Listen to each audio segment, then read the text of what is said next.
What is an executive summary? The executive summary is usually the first piece of content that a reader sees in a report. Although it appears in the main report, it should be able to stand alone as a separate document. An executive summary is defined as a brief overview of the report and a consolidation of the key points raised in the report. However, an executive summary is more than just cutting and pasting whole sections from the report. It is not a random collection of highlights.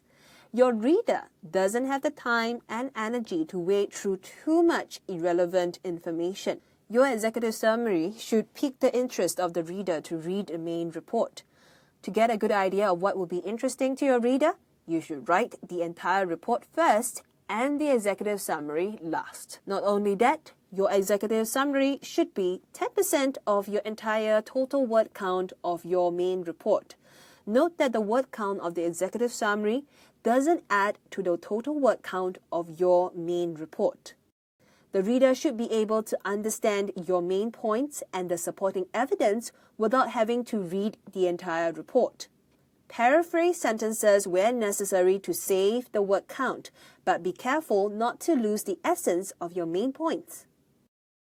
So how should you write an executive summary? Step 1. Read the entire document. It is critical that before you write your executive summary, you need to read through your entire report. Take notes of significant data that will be important to the reader. Make sure you have a good understanding of your report before you move on to the next step. Step 2. Organize your outline. Your executive summary summarizes your entire report, so it makes sense that your report should be organized according to the order of the report. Here are the 8 sections of the executive summary: background information, purpose statement, scope, research methodology, research limitations, key findings and discussion, conclusion, and recommendations. Step 3. Fill in the information. You can now start to write. Remember not to sacrifice clarity for brevity. Do not paraphrase sections like your findings, conclusion, and recommendations to a point where the text becomes vague and pointless. Include specifics like the number of the sample size, significant percentages in your findings and discussion, conclusion, and recommendations.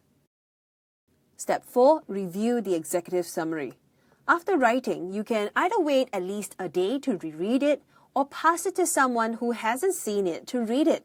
The task?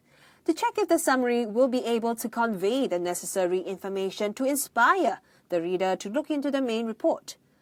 Although the executive summary is a standalone document, the same rules for the report also apply to the executive summary. Created using Powtoon.